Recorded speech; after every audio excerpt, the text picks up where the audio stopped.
రఘు గారు, రఘున్న అన్న రెడీయా? రెడీ. సారీ, ట్రైలర్ మాత్రం చాలా బాగుంది. థ్యాంక్ యూ తమ్ముడు. ప్రస్తుతం టాలీవుడ్లో మ్యూజిక్ డైరెక్టర్స్ కొరత చాలా ఉందనుకుంటున్నాను. ఈ ట్రైలర్ చూసిన తర్వాత, అంటే సినిమా రిలీజ్ అయిన తర్వాత మీకు ఆర్టిస్ట్తో పాటు మ్యూజిక్ డైరెక్టర్ కూడా చాలా ఛాన్సెస్ వస్తాయి అనుకుంటున్నాయి. బంపర్ ఆఫర్ సినిమా దగ్గర అనుకుంటున్నాను ఇలా ప్రతి సినిమా బ్రేక్ ఇస్తుంది. మ్యూజిక్ అంటే చూసా ఆ ట్రైలర్ చాలా బాగుంది. Thank you so much. ఈ రెండు ఎలా బ్యాలెన్స్ చేసుకున్నారు? దేనికి అదే అంటే సాంగ్స్ వరకు నేను ఏం చేశానంటే సినిమా మేము షూట్కి వెళ్ళే ముందే సాంగ్స్ ఫినిష్ చేశాను.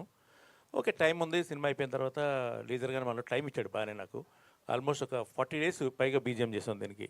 ఎందుకంటే ఎవ్రీ డీటెయిల్డ్, అంటే నా దృష్టిలో బీజిఎం అనేది అంటే నేను ఫీల్ అయ్యేది ఏంటంటే బీజిఎం ఈజ్ నాట్ సౌండ్. అంటే మనం సౌండ్ గుమ్మేసి మొత్తం థియేటర్ దగ్గర చేయొచ్చు, బట్ నా దృష్టిలో ఏంటంటే BGM also it's a part of the film. అంతేది అదొక క్యారెక్టర్. అంటే ఒక లేయర్ లాంటిది. ఒక పెరుగు మీద మేగడ ఉంటుంది, మేగడ కింద పెరుగు ఉంటుంది, అలా ఉండాలి తప్పితే ఏదో ఒకటే ముందుకు వచ్చి సినిమాను ఓవర్టేక్ చేయకూడదు ఎప్పుడు కూడా. ప్రతి క్యారెక్టర్ ఇప్పుడు ఒక వ్యక్తి మామూలుగా చూసినప్పుడు, మామూలుగా నడుచుకుంటూ వస్తున్నప్పుడు మామూలుగా ఉంటుంది అది బేసిక్గా. దానికి ఒక మనం మంచి ఒక బీజిఎం ఇస్తే ఆ నడక ఇదే మారిపోద్ది, స్టైలే మారిపోద్ది. అలాగే లుక్, ఒక మనిషి బ్లాంక్గా చూస్తే ఆ లుక్లో ఒక క్రైమ్ ఉందా, రొమాన్స్ ఉందా, లేకపోతే అంతర్మదంగా ఏదైనా ఫీల్ ఉందా అనేది మనం బీజిఎంతో వర్కౌట్ చేయొచ్చు. సో అలాంటి చిన్న చిన్న డీటెయిల్స్, మైన్యూట్ డీటెయిల్స్తో ఈ సినిమాకి బీజిఎం చేసాం. దీనికి గేదెలరాజు తాలూకా గేదెలరాజు కాకినాడ తాలూకా అంటే ఏంటి? అది గేదెలరాజు ఏం చేస్తాడు అసలు? అతను ఏంటంటే ఒక ఒక మిల్క్ డైరీ ఫామ్ బిజినెస్ నుంచి ఒక రౌడీ షీటర్గా ఎదిగి ఒక కాకినాడ అనే టౌన్ని ఒక టైంలో రూల్, అంటే ఇది కొన్ని వాస్తవ సంఘటనలు కూడా దీంట్లో కొన్ని క్లబ్ చేశాడు తను.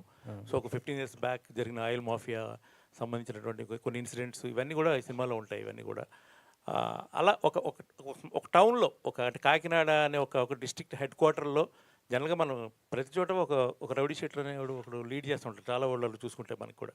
అలాంటి క్యారెక్టర్ ఒకటి ఇది. వీళ్ళు అన్ని షేడ్స్ ఉంటాయి. వీళ్ళు ఒక ఫన్ ఉంటుంది, వీడు ఒక చిన్న ఇది ఉంటుంది, అన్నీ ఎవ్రీథింగ్ ఉంటాయి వీళ్ళు మొత్తం. అంటే ఇది కొంత రియల్గా జరిగిందని చెప్తున్నారు కదా, మొత్తం యాజ్ ఇట్ ఈస్కి తీసారా లేకపోతే కొన్ని బేస్డ్ ఆన్ కొన్ని ఈవెంట్స్ కొన్ని అంతే. అంటే పొలిటికల్గా ఏమైనా ఉందా? పొలిటికల్ ఇన్ఫ్లుయెన్సెస్ జనరల్గా పాలిటిక్స్ అనేది ఇంటర్ఫియర్ కానిటువంటి సబ్జెక్ట్ ఏముంటుంది, అన్నింటిలో ఉంటాయి కదా బేసిక్గా, అంతే. చైతన్య గారు, ఒక నిజం చెప్పండి, మ్యూజిక్ డైరెక్టర్గా అప్రోచ్ అయ్యారా, ఆర్టిస్ట్గా అప్రోచ్ అయ్యారా రఘుని? నన్ను ఫస్ట్ తను మ్యూజిక్ డైరెక్టర్గానే అప్రోచ్ అయ్యాడు. నేనే కండిషన్ పెట్టేది, నాకు వేషం ఇస్తామని నేను అడగలా. మ్యూజిక్ బేరం అయిపోయిన తర్వాత చాలా చిన్న బేరంతో వచ్చాడు అనమాట, చిన్న బడ్జెట్తో వచ్చాడు. బట్ కథ విన్నాక సరే ఓకే సపోర్ట్ చేద్దామని అనిపించింది. చెప్పాను పిండి కొద్దీ రొట్టె వస్తుంది చేతు అని చెప్పాను. బట్ పిండి కన్నా మించి రొట్టె చేసామని అనిపించింది. బాగా కష్టపడ్డాం, బాగా ఉన్న సోర్స్లోనే బాగా చేసాం. ఆ టైంలోనే ఈ మెల్లిగా ఇది కూడా గేదెలరాజు ఈ టైటిల్ రోల్ ఒకటి ఉంది సినిమాకి అని చెప్పి కొంచెం కథ బాగా నెరేట్ చేసినప్పుడు ఓకే. ట్రైలర్లోనే మిమ్మల్ని చంపేసిన సీను ఫోటో వేసేసారు, ఇది సస్పెన్సా? సినిమా గేదెలరాజు మర్డర్తోనే సినిమా ఓపెన్ అవుతుంది బేసిక్గా. ఓపెన్ అయ్యి అక్కడి నుంచి నాన్ లీనియర్ స్టైల్లో ప్రజెంట్, పాస్ట్, ప్రజెంట్స్ అలా కొంచెం ముందుకు వెనక్కి వెళ్ళుకుంటూ వస్తుంది. స్క్రీన్ ప్లే ఫ్లాష్ బ్యాక్ ఉందా ఏంటి కంప్లీట్ దేనిలో? ఈ క్యారెక్టర్కి మీకు ఆ సినిమా వెనక్కి వెళ్తుంటుంది. అంటే గేదెలరాజుకి మీకు మీ పర్సనల్గా నేనే రౌడీ షీటింగ్ చేయలేదు నా ఇప్పటివరకు ఎక్కడ. నా డబ్బులే నేను వసూలు చేసుకోలేకపోయా చాలా చోట్ల. సార్ ఒక్కొక్క అంటే అందరూ అన్నీ మాట్లాడుతుంటే నాకు ఒకటి అనిపించింది. మీరు టెలివిజన్ నుంచి స్టార్ట్ అయ్యారు, సింగింగ్ చేశారు, మ్యూజిక్ చేశారు, యాక్టర్ కింద ఉన్నారు, మధ్యలో ఇంకా చాలా పనులు చేశారు ఇండస్ట్రీలో. వెనక్కి తిరిగి చూసుకుంటే మిమ్మల్ని మీరు సరిగ్గా వాడుకోలేకపోయారా, లేకపోతే ఇండస్ట్రీ మిమ్మల్ని సరిగ్గా వాడుకోలేకపోయింది అనుకుంటా? అంటే ఇది నాకుగా నేను చెప్పుకుంటే స్వాత్కర్ష అవుద్దేమో. పర్వాలేదు చెప్పొచ్చు, మీరు ఏముంది అందులో. నా తప్పేం లేదు సార్, ఎందుకంటే నాకు ఇచ్చే చిన్న పనైనా పెద్ద పైన 100% ఎఫర్ట్స్ పెట్టి చేస్తాను. నా వల్ల పెద్దగా ఎవరికి ఇబ్బందులు ఉండవు, ఎవరితోనే తగులు పడను. ఆ రిపీట్ ఎందుకు అవ్వలేదు అనేది నాకు ఒక్కొక్కసారి $1 మిలియన్ క్వశ్చన్ అది. అంటే మీరు స్టార్ట్ అయిన బంపర్ అప్పుడు కానీ లేకపోతే హా, ఈ మధ్యనే 2-3 చిన్న సినిమాలు కూడా చూసాం ఇవి. అవునండి. మీ పర్ఫార్మెన్స్ కానీ అన్నీ మీరు ఏం చేసినా సరే you are always reasonable. But అయినా సరే అది వాడుకోకపోవడానికి రీజన్ ఏమనుకుంటున్నారు? అంటే వీళ్ళు నాకు అనిపించేది ఏంటంటే అందరూ తెలిసిన వాళ్ళు ఇండస్ట్రీలో, తెలియని వాళ్ళు ఎవరు లేరు నాకు.